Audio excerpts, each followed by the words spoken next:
철학과 굴뚝청소부의 세 번째 정리를 시작하겠습니다. 전의 영상에서는 경험주의와 유명론에 대해 다뤄보면서 로크, 버클리, 흉에 대해 살펴보면서 결국에는 흉이 인상의 다발로서 우리는 존재할 뿐이고 중세에서 신의 전제에서 벗어나 독립된 철학적 주체를 상정하려고 했지만 우리는 주체라는 것은 없고 인상의 다발로서 존재할 뿐이다 라고 보았던 어떤 휴메의 입장에서 근대 철학은 다시 위기를 맞는 듯해 보였습니다. 그래서 이 부분에 있어서 칸트가 이거를 어떻게 해결했는지 살펴볼 것이고 그 다음에 그 이후의 철학의 피이테 그리고 해결에 대해서 살펴볼 것입니다.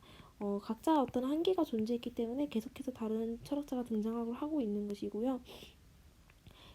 지금의 한계는 시작할 한계는 휴미 자기의 어떤 도덕적 주체를 부정하고 인상의 다발로서 존재한다라고 보았던 것에 대해서 칸트는 어떻게 해결책을 제시하고 있는지 보도록 하겠습니다. 칸트가 설정한 문제 설정은 이전의 철학자들과는 굉장히 다른 부분이었습니다. 칸트는 이전의 철학자들이 과연 어떻게 생각을 해왔었는지 그 전제를 먼저 찾고자 했다고 보여지는데요. 이전의 철학자들이 어떤 주체가 있고 인식하는 주체가 있고 어떤 대상이 있다는 것은 이게 근대 철학의 어떤 문제 설정이죠. 주체를 설정하고 주체가 있기 때문에 객체가 존재할 수밖에 없다는 이런 식의 사고 설정이 있어서 이전 철학자들은 이네 두 개가 결국 그래서 일치하는지의 여부를 두고 계속해서 논란이 있었던 것입니다. 그래서 이 문제를 해결하지 못해서 휴미 결국에는 나 역시 없다라고 극단적으로 가버린 된 것처럼요. 근데 칸트는 우리는 지금 얘와 얘 사이에 일치 여부를 따지는 것이 아니다 라고 보았습니다. 그것이 아니라 우리는 어떤 사물이 우리에게 보여진다는 것은 우리가 인식하는 모습일 뿐이지 실제 사물이 어떻게 생겼는지는 알 수 없다라고 보았던 것이 칸트의 입장입니다. 이 실제의 대상이 어떻게 현실으로 존재는 하긴 하는데 그것이 우리에게 드러난 모습이 이런 모습이라는 것이죠. 그렇게 따지면 강아지가 보는 거랑 우리가 보는 거랑 현미경으로 보는 세상이 모두 다르지 않습니까? 그러면 같은 대상을 보고 각자의 이런 현상이 강아지는 세모, 현미경은 동그라미 이런 식으로 다르게 보이는 것입니다. 그래서 칸트는 애초에 우리가 일치 불일치 여부를 따지는 이 부분은 여기 사이에서 따지는 것이 아니라 우리는 이쪽에서 따져야 돼. 왜냐면 우리는 이거는 절대 알 수가 없고 이것만을 알 수 있기 때문에 결국엔 일치 불일치 이 여부를 따지는 거는 여기에서 따져야 한다고 본 게 칸트의 입장입니다. 그래서 칸트가 생각하기에는 대상을 절대 알 수 없는 알 수 없는 그 대상이 있다는 그 자체는 물 자체라고 얘기를 했고 그 대상이 그래서 우리에게 드러나는 모습, 우리가 우리의 시각의 피지를 통해서 인식하는 그것을 현상이라고 보았습니다. 그래서 우리는 어떤 우리의 주체와 현상 간의 일치 문제를 따져야지 물 자체에 대한 일치 문제를 따지는 것이 아니다라고 했기 때문에 굉장히 획기적인 발상이죠. 그래서 칸트가 보기에 이거는 코페르니쿠스적 전해라고 얘기를 합니다. 이 정도로 대단한 혁신적이라는 뜻입니다. 칸트가 그러면은 이 자기가 인식한 것과 현상이 일치하는지 여부를 따져보아야 하는데 그 여부를 따지는 것은 이를 통해서 이게 일치한다면 진리라고 얘기를 할 수 있는데 그것이 그러면 어떻게 진리라고 할 수 있느냐 그냥 내가 이 현상을 인식하면 바로 진리가 된다는 건 너무 터무니없는 얘기니까 이것이 진리가 되기 위한 조건을 몇 가지 생각을 합니다. 칸트는 나뿐만 아니라 다른 모든 사람들이 같은 현상을 보고 같은 결론을 내린다면 같은 현상을 보고 이거는 어떤 박스가 여기에 있구나 라고 같은 판단을 내리게 된다면 이것은 박스다라는 그런 판단이 진리가 되는 것입니다. 그러면 칸트가 생각하기에 나뿐만 아니라 다른 모든 사람들이 공통된 현상에 대한 인식을 가진다면 그것이 진리겠구나 라고 생각한 것입니다. 그러면 다시 생각을 해봤을 때 내가 이것을 보고 박스라고 판단을 내렸는데 그것이 진리인지 알기 위해서는 이 박스를 보고 다른 모든 사람들도 그렇게 생각하는지 다 물어봐야 되는 겁니다. 근데 실제로 그러기는 당연히 말이 안 되니까 칸트는 이렇게 생각합니다. 나랑 다른 사람들이랑 모든 사람이라면 공유하고 있는 어떤 그 판단의 어떤 규칙을 정리를 하자. 백과사전처럼 정리를 하자. 그래서 나는 그럼 나중에 판단을 할 때 사람들한테 모두 물어보지 않고도 이 백과사전을 보고 내 인식을 일치하는지 보면 되니까, 그러면 내가 이 백과사전이 맞는 거니까 이 백과사전을 보고 진리에 할 수 있겠구나 라고 칸트는 본 것입니다. 그래서 칸트는 어떤 백과사전으로서의 어떤 우리가 생각하는 규칙 같은 것을 정해놨다고 보면 됩니다. 이 부분은 141쪽입니다. 칸트는 이제까지 진리를 대상에서 구하려는 노력은 방금 말한 것처럼 실패할 수밖에 없다고 봅니다. 인간의 눈이 사물 자체를 비출 수 없는데 대체 사물 자체의 법칙을 어떻게 알겠습니까? 어차피 알 수 없는 게 사물 자체라면 아무리 날것된들 사물 자체에 대한 지식은 있을 수 없습니다. 우리의 지식은 모두 현상에 대한 것이죠.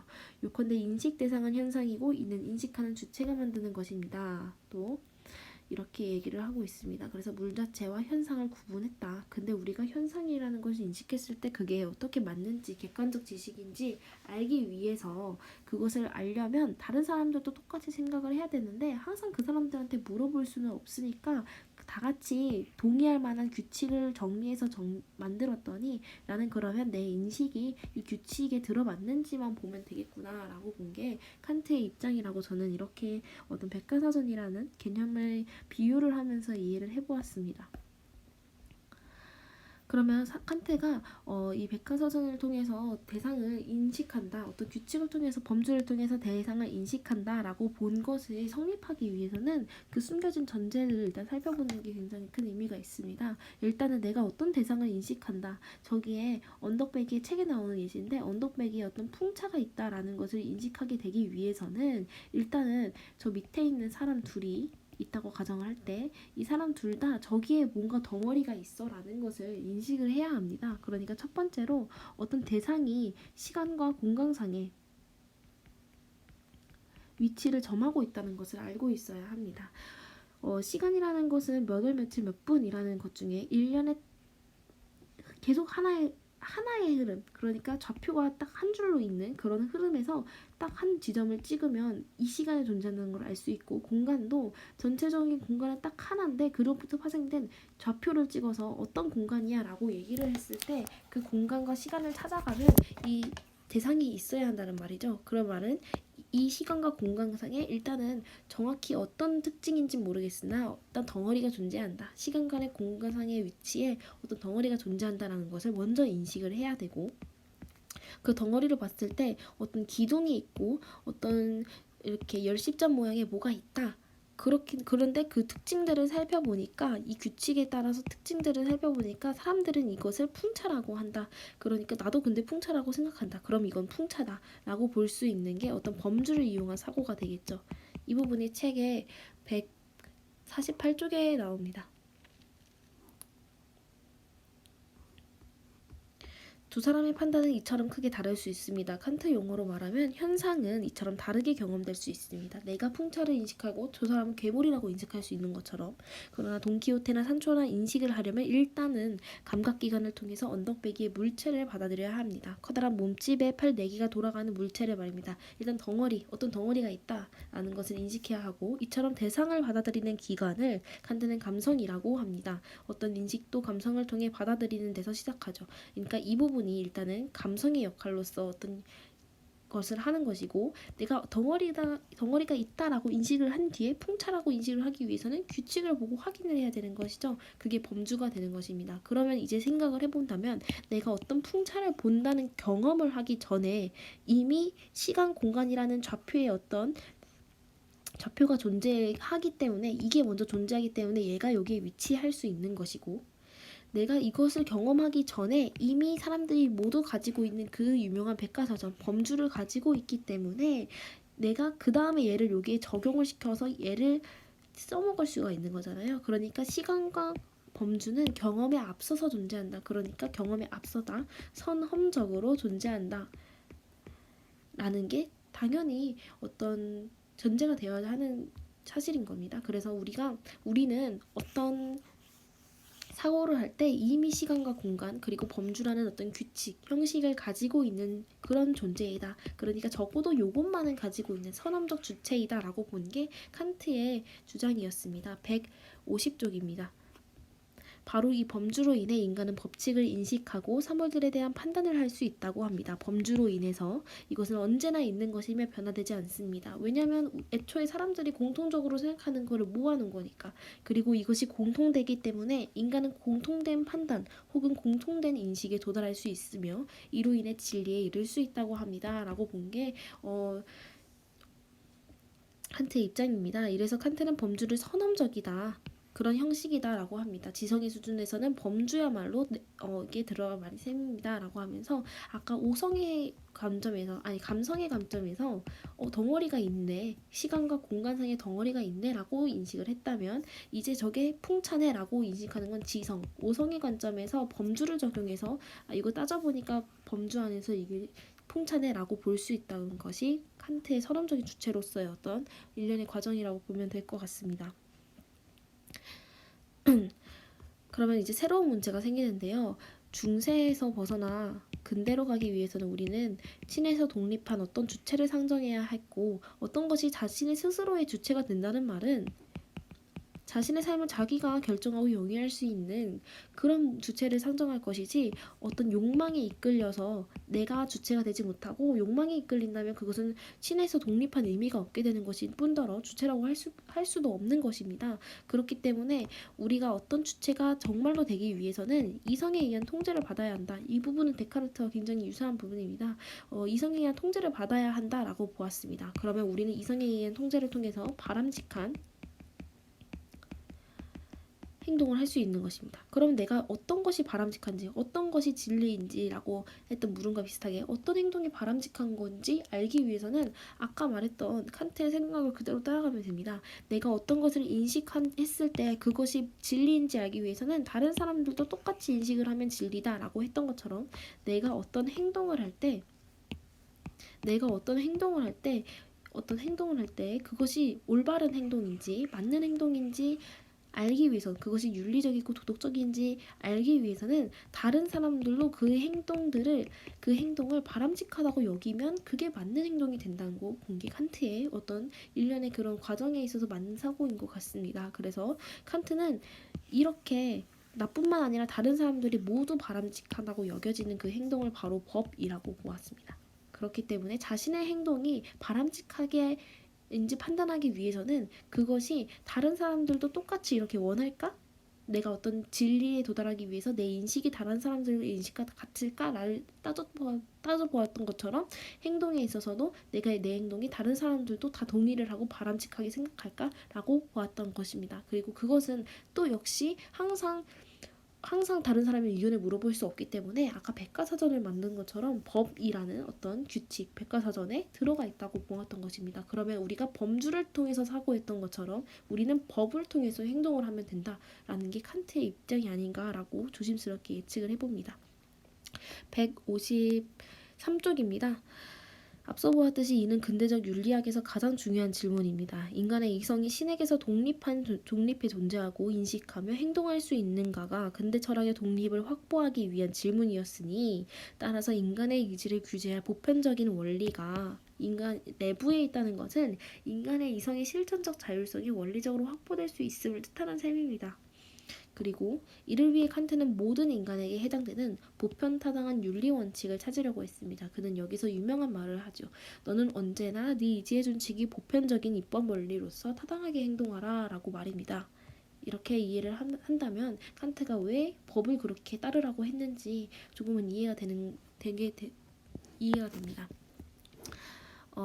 여기까지가 칸트를 간단하게 정리한 내용인데 칸트에도 한계가 있습니다. 그러니까 피에테라는 사람이 이따가 등장을 하게 되는 거겠죠. 그럼 칸트의 한계를 일단은 먼저 살펴보기에 있어서 첫 번째는 이 그림에 있습니다.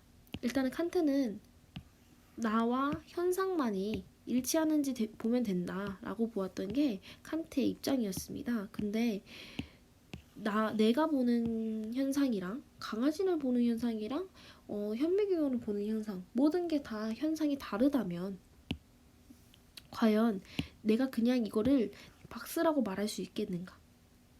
다시 같은 어떤 물체를 보고 나는 세모라고 보이고 저 강아지는 동그라미 보이고 현미경으로 보면 또 네모로 보이는데 그럼 우리는 지금 이걸 세모라고 그냥 말해도 되는가? 라는 문제가 생기는 겁니다. 우리는 지금 현상만 세모만 보면 돼. 칸트는 우리는 현상만 보면 돼. 그러니까 우리는 세모만 보면 돼. 애초에 이거를 볼 수 없고 우리는 요것만 판단해서 여기에서 진리를 찾으면 돼 라고 본 게 칸트였는데 근데 현미경으로 봤을 때 네모라며 현미경은 더 정확한 거 아닌가 이런 의문이 드는 것이죠. 결국에는 우리는 칸트는 칸트의 입장에 따라 요렇게만 보면 된다고 생각을 했지만 결국에는 다시 얘가 세모고 얘가 네모라면 진짜는 뭐지? 라는 것에 대한 문제가 다시 등장을 하게 된다. 결국에는 해결되지 못한 이들 사이에 다시 일치 불일치 문제가 다시 생기게 된다. 이 문제는 정말 해결될 수 없구나. 우리가 이걸 해결하기 위해서 여기 사이에 이 문제를 해결하기 위해서 여기 사이에 어떤 관계를 설정을 했는데 이 관계 설정에 의해서 다시 얘네들의 관계 설정 문제가 다시 문제가 되는 그런 양상을 보여주고 있습니다. 두 번째 문제는 시간 칸트가 사용했던 어떤 공통된 백과사전의 그런 부분인데요. 첫 번째로 시간 공간입니다. 칸트는 우리가 사람이라면 모두 같은 시간 공간 그리고 모두 같은 시간과 공간에 있기 때문에 이것이 같은 백과사전의 역할로서 하나의 동일한 규칙이 될 수 있다고 생각을 한 것인데 그것을 뉴턴의 영향력을 받아서 절대시간, 절대공간이라고 얘기를 합니다. 근데 이후에 아인슈타인의 상대성 이론으로 인해서 시간이라는 것은 딱 이렇게 일련의 좌표가 아니고 공간 역시 일련의 좌표가 아니야. 한 공간에 딱 하나만 점유하고 있을 게 아니라 한 공간에 두 개가 존재할 수 있고 막 이렇게 시간과 공간이 상대적이라는 것을 밝혀냈습니다. 그러면 사람마다 시간과 공간의 좌표가 다를 수 있겠죠. 하나의 좌표가 존재하는 게 아니라 사람마다 좌표가 다를 수 있다는 것입니다. 그러면 우리는 공통된 판단을 이끌어낼 수 없겠죠.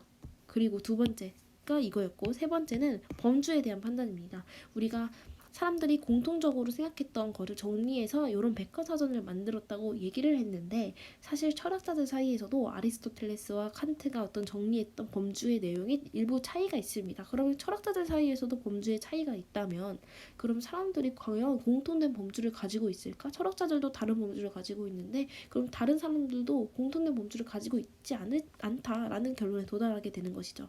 그렇기 때문에 칸트는 우리가 어떤 대상을 규칙으로서 이해를 하려고 했지만 그 규칙 역시 사람들이 같은 룰을 적용하고 있지 않는다. 그리고 우리가 같은 룰을 적용을 해서 결국엔 이게 같은 룰을 적용해서 딱 단일하게 판단을 내릴 수 있다고 하더라도 현상과 물 자체 사이에 결국에는 알 수 없는 문제가 존재하기 때문에 그러니까 이게 세모인지 네모인지 우리 눈으로 본 게 맞는 것인지 현미경으로 본 게 맞는 것인지 항상 이런 판단의 문제가 생기기 때문에 칸트의 문제는 이렇게 생기게 됩니다. 그럼 칸트의 문제에서 가장 결정적으로 보이는 것은 이 문제가 해결되더라도 이 문제가 해결되지 않으면 문제를 피해갈 수 없는 것이기 때문에 다시 이 맵에 돌아오게 됩니다. 그러면은 우리는 결국엔 우리의 어떤 주체와 이 대상들을 분리했기 때문에 이런 문제가 생기는 거 아니겠습니까? 그래서 피이테는 이 주체와 객체는 하나야. 이거 분리하는 순간 항상 이 멈출 수 없는 굴레에 빠져드니까 이거를 하나로 통합시키라고 했던 것이 피이테의 입장입니다.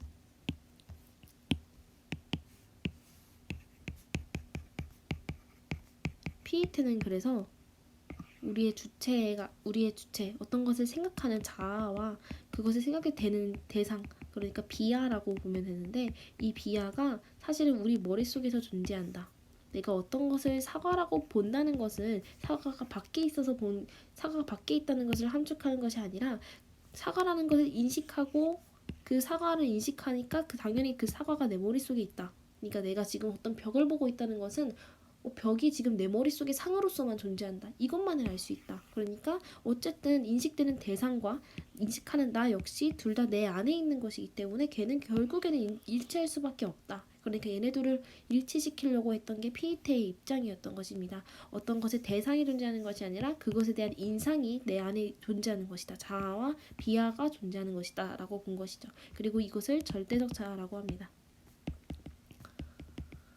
이 부분이 168쪽에 나옵니다.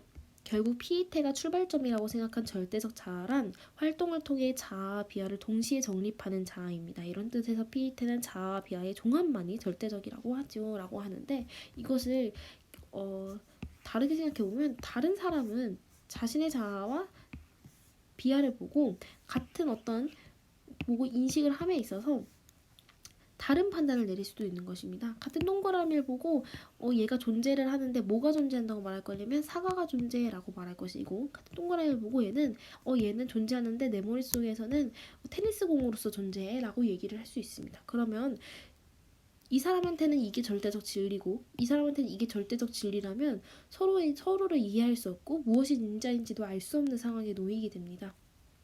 이거를 개인들 간의 문제가 아니라 어떤 한 시대에 있는 사람들로 확장을 해서 생각해 본다면 지금 현 시대에 사는 사람들에 대해서는 그 사람들이 공통된 절대적 자아 속에서는 어떤 대상을 이런 식으로 진리라고 믿고 있는데, 새로운 사회가 변하고 새로운 사상이 생겼을 때 그 사람들의 절대적 자아에서는 같은 것을 다르게 인식했을 때 새로운 진리를 어떤 게 받아들일 수 없게 된다는 문제가 생깁니다. 이거는 172쪽입니다.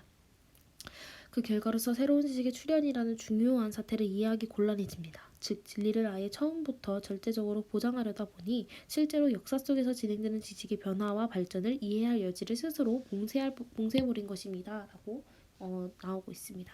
그러니까 칸트의 이 본질적인 이 불일치 문제를 해결하기 위해서 통합을 하려고 어떤 절대적 자아 안에서 통합을 하려고 했던 피이테의 어떤 시도는 좋았으나 자기 것만을 절대적으로 확보를 하려다 보니까 다른 사람을 이해할 수 없게 되는, 다른 사상을 이해할 수 없게 되는 난관에 봉착하게 된 것입니다. 그러면 그 다음에 등장하는 헤겔은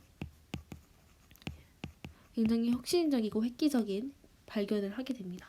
이렇게 통합하는 것은 좋은데 그럼 사람 안에서 통합할 것이 아니라 우리 모두를 통합한다고 보면 되는 거 아니겠느냐.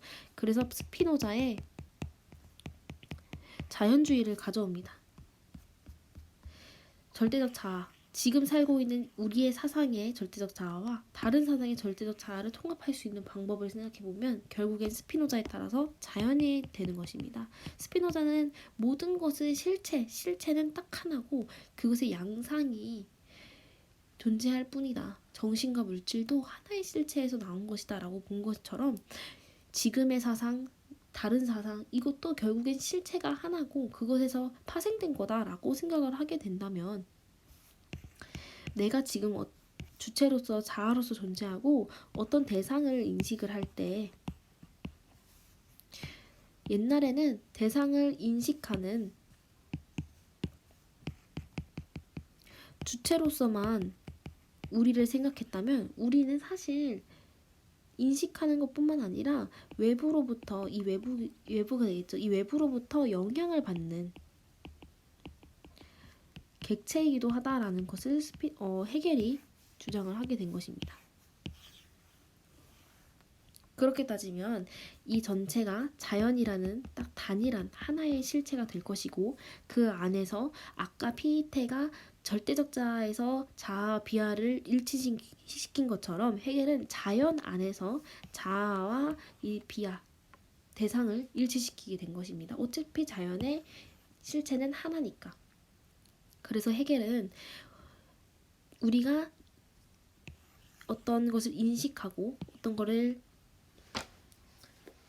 그 인식하는 대상은 결국엔 하나다. 그러니까 얘네는 당연히 피이테의 절대적 자아 속에서처럼 얘는 당연히 인식하는 거 그리고 인식되는 것은 당연히 하나니까 얘는 당연히 일치할 수밖에 없어. 왜냐면 자연이라는 실체에서 똑같은 것에서 파생된 거거든 라고 보았기 때문에 불일치 문제가 당연히 해결이 된다고 보았고, 또한 우리가 불일치 된다는 것의 전제는 자연으로부터 파생된다는 그런 의미를 담고 있기 때문에 우리는 주체로서 여기를 인식하기도 하지만 하나의 자연으로서 파생된 어떤 외부에 의해서 영향을 받기도 한다. 그러니까 객체가 되기도 한다라고 본 것입니다. 그러면 외부로부터 우리가 옛날에는 우리가 가지고 있는 이성의 판단만으로 어떤 대상에 대한 판단을 내린다라고 생각했지만 우리가 가지고 있는 이성의 판단만으로 하는 것이 아니라 헤겔은 여기에서 외부에서 영향을 받아서 우리의 외부로부터 얻은 지식, 사회, 역사, 자연과학 이런 거로부터 얻은 지식으로 대상을 인식하는 것이다 라고 생각을 한 것이죠.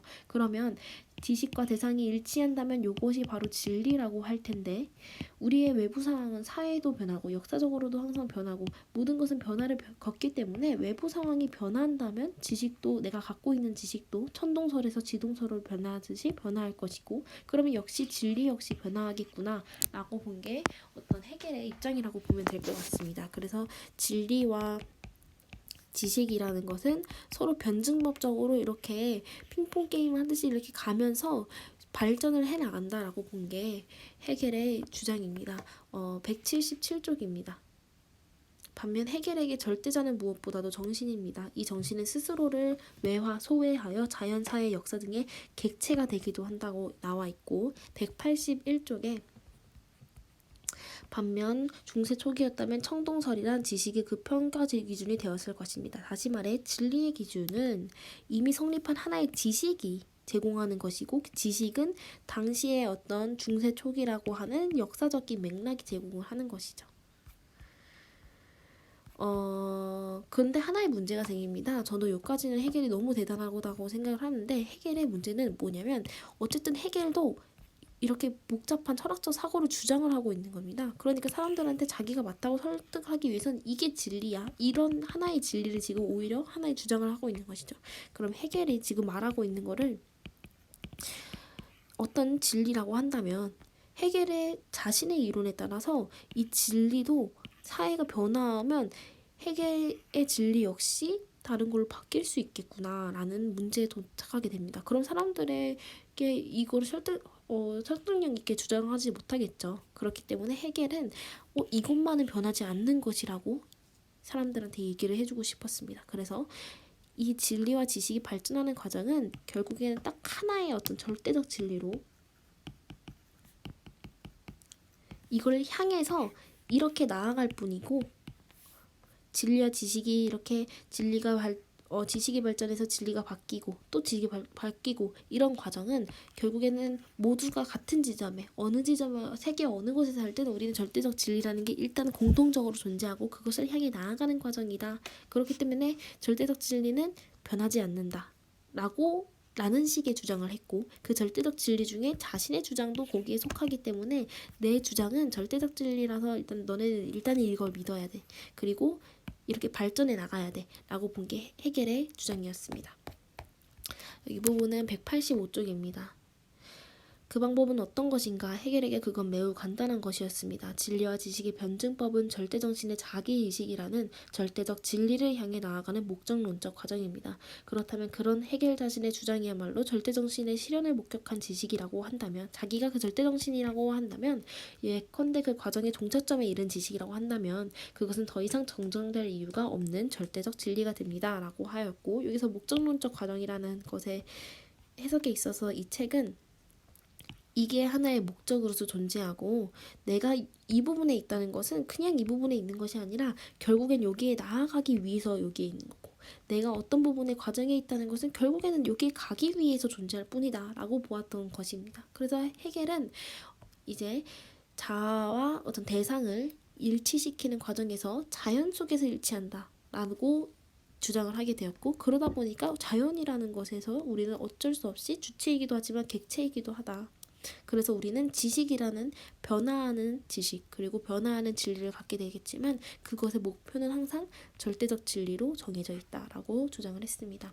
그래서 칸트, 피에테, 해겔에 대해서 다시 정리를 해봤는데요. 칸트는 코페르니쿠스적 전해를 위해서 예전에는 이슬 사이에서 물 자체를 그대로 보면서 불일치 문제를 해결하지 못했는데 우리는 현상만 보면 된다라고 주장을 했지만, 오히려 현상과 물 자체 사이에 일치 불일치 문제가 다시 생긴다는 점에서 피에테는 주체와 객체는 일치될 수밖에 없는 그런 모델을 구현해냈고, 그래서 절대적 자아를 만들었습니다. 근데 절대적 자아와 또 다른 절대적 자아 사이에서 서로를 이해할 수 없는 그 문제점이 생기니까 해겔은 이거를 아예 자연으로 통합을 시켜서 주체와 외부 사이에서 나는 주체와 객체 동시에 역할을 하면서 우리는 외부에서 얻은 지식을 통해서 대상을 인식한다 이것이 자연이라는 하나의 실체에서 파생된 과정이다 라고 본 게 해겔의 입장이었습니다. 그래서 칸트, 피이테, 해겔을 정리해 보았습니다.